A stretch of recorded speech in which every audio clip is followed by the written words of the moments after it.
Okay, so today is May the 10th, 2026.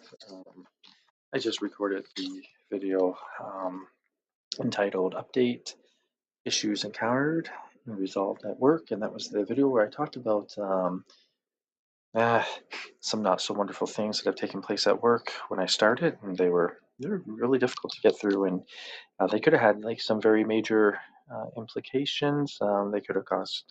I could have lost my job and anyways, we're going to talk about this. So I want to do like a follow-up video on that video. I just happen to be doing it immediately afterwards. I want to elaborate upon what I already talked about. And yeah, so first we'll start with what I just talked about a moment ago. The potential repercussions of this could have been rather monumental. Say hypothetically, with my colleague, I totally understand that she was probably going through some really rough issues. She's going through a divorce, and probably something that I couldn't begin to tell you how difficult that would be. And, and in that state, that she might be um, just reacting and, emotionally and maybe due to like insecurities and this and that. Who knows? Like there could be a bunch of reasons that could add to the influence of like those choices that she made. But regardless, um, they were very selfish choices, and like her, like me being somebody new and her being left as like the next in charge and the one responsible for my training. That's an abuse of that position, and it might sound like it might seem or sound small to some people. Like, say, hypothetically, if my supervisor was like, "Why is this guy not clicking in?" Like it's like he's not even trained. Like, is he just, like maybe he's a terrible listener, maybe he's obstinate. It could be anything. And then say like I get fired.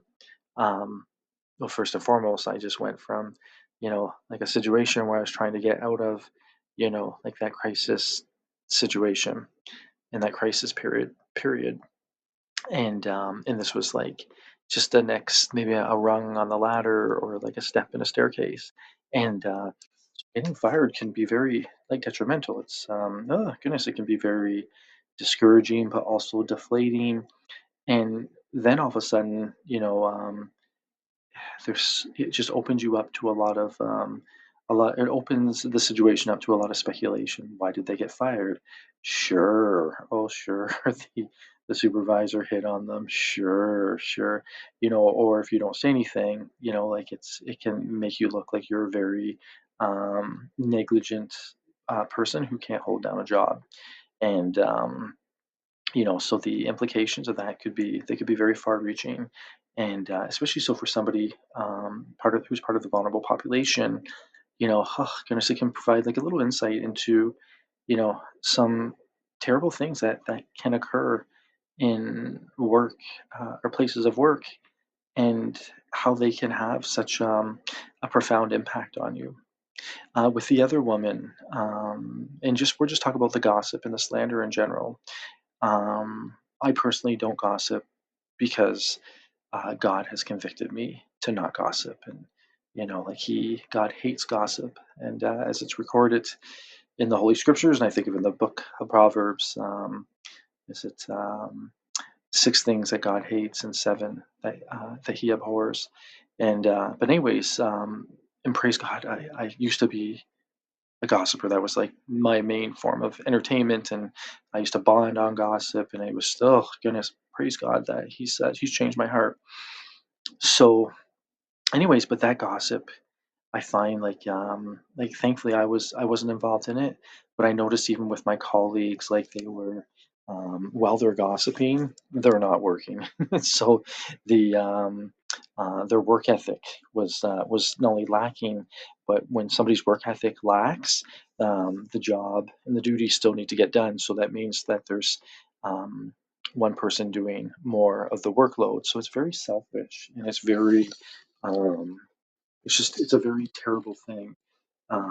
And it puts you in a position too, if you're the one that's doing more of the bulk of the load, it puts you in a precarious predicament where you don't want to like be a tattletale, but at the same time, it's like you have your own duties that you need to do, and if other people aren't holding their own weight, then if you're helping them out, it actually can make you more negligent, or seemingly more negligent to the things that you're accountable and responsible for.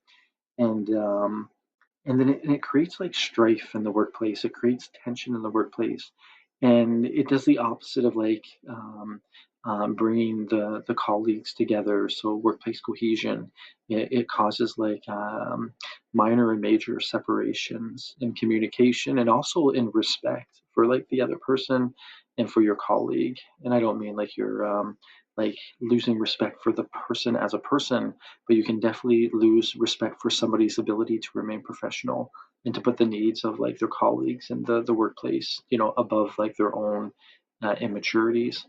Um, and then with um, the woman that was slandering me, or that my boss mentioned slandering me, first and foremost, even my boss did mention that I could sense it. You can just discern it, but also too, it just always it's kind of not a riddle. It's not a secret. If somebody gossips about their own friends when they leave, how much more are they going to gossip about somebody that they don't even know, when they leave? And I found like this individual was very she had like an attitude of like I think she holds a lot of potential, but I think a lot of that potential is wasted because she spends more time complaining and whining and virtually grappling with like the supervisor as opposed to actually just doing her work and just being honest, and holding herself to a level of integrity. And but I find though um, with that slander and the gossip, um, um, that my boss mentioned. Like even before my boss mentioned it, I understood that that was going on. I would have guessed that they were like making mistakes, and I think those mistakes were often made because they lack a work ethic and they spend a lot of time just talking instead of working, and they get behind. Time passes, and then they do a rush job. So then instead of being accountable and changing their poor performance and poor behaviors, they look for a scapegoat and then they blame somebody else. So I'm the new guy. So naturally, in the us versus them paradigm, I'm going to be the easiest target, and so that could really like it is rather nefarious if you think about it. Like um, whether she would want me to be fired or whether she's just wants to cover her own tracks. Like if you get fired because of somebody else's negligence, and then they cover their tracks by creating a narrative or um, creating a story that you're doing this, this, and this, and this, or lying about it. My goodness, like it can be detrimental to you as a person. Say if I had a family, a wife and kids, like it impacts them. It can impact me in terms of like my thoughts about myself and my thoughts about workplaces and feeling safe at work, and just my thoughts about humanity and people in general. Like it's the extent of it is far, far reaching. So I find like after hearing situations like that, I learn to forgive them really quickly and just get to the root of the matter. Like it's the gossip that I despise, not the person. It's the lies that I despise, not the person. It's the manipulation that I despise, not the person. So I stand firm against, the lies, the gossip, and the manipulation, but I can still be loving and respectful and trusting of people in as much. And by trusting, I mean like giving people the benefit of the doubt until that benefit is well,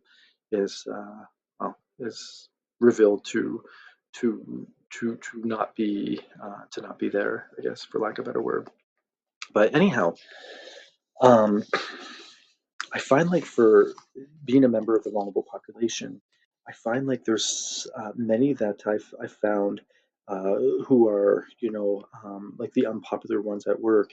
They struggle with these things, and they've talked expressively about how like these things then can become um, like kind of like a parasite that's stuck to you, that's draining you of your energy and your resolve and all these different things. But then you also become enveloped and wrapped in these things, and you can take them home with you to your family if you're not aware of like the power of the residual effect of these things. And so praise God. I would just leave all these things at work. I just don't get mixed up in them, and I just trust God to you know to protect me, and I just focus on doing what's right in His sight. And I also trust God if I do get fired or this or that or wrongfully fired. I have a clear conscience before God. I can say with all honesty that I was present every moment I was there, and like I worked as unto the Lord. And if there's lies that were shared about me, I'm still going to come away with like a deeper and a more refined work ethic and level of or standard of integrity for myself, and some wonderful learning lessons. And I'll learn then how to rebound from these things. So I'm committed to not quitting, and to just persevering through all these things regardless of what comes my way. And but anyways, but yeah, so those things could have such a negative impact on you as a person, especially you as a person who's like part of the vulnerable population. But they also, if you really think about it, like that shows complete disrespect. Like what the two young women did shows not only disrespect towards our supervisor, but towards our CEO and towards every other one of our colleagues for this that work in this corporation, when we act in a very selfish way, in a selfish and self-entitled manner. We're putting our own needs before the needs of the corporation. That reflects poorly on the corporation, which then everybody who's in that corporation, it goes against them as well. And so that's one thing to really think about, to talk about, and to be honest about. Um, and this is a little more commonplace, I think, than is commonly described and commonly shared. I think a lot of these things they're hidden because a lot of folks I think are really afraid to talk about these things, because they're afraid of, if I say this about them, the old adage of one finger pointed at one person, then three fingers pointing at yourself, and and then they're going to say this, and then they're say that, and I'm already on the outside, and they know how to manipulate better than I do, and or they know how to manipulate and I don't manipulate, and then I could get fired and I could lose my job. So they're living in a state or a kingdom of fear. And and then it's easy to see how, like, in the supervisors and the CEOs and those in HR, if they're not getting all the pertinent information, if they're not getting the honest information of what's taking place within the confines of their workforce, their workplace, well, then they can't really make accurate judgments, or accurate changes, HR changes, policy changes, or even whether it be terminations and changes to the vetting process. Um, yeah, so it's very you just see how impactful these things truly are, and the far-reaching effect that they have. And yeah, so anyway, so I think that's sufficient. So yeah, that's and these are things I love to talk about. I love to think about, because I always want to see improvement. I always want to see. I never want to see people let go, but if there's a poor attitude, if there's a nefarious attitude, if there's a juvenile attitude, like, well then I'd like to see them learn their lesson. I always want to see people grow and improve. Um, but if yeah, it gets these things can be highly impactful to all, or they are highly impactful to all the people that are around them. So it's that's where my confliction is. But I truly do see it as the workplace. The best and most and the optimal workplace is a workplace that has workers that are all mature, and they're all striving for the same goal, and they're all like, none of them are bringing in their immaturities in their or their lapses of maturation.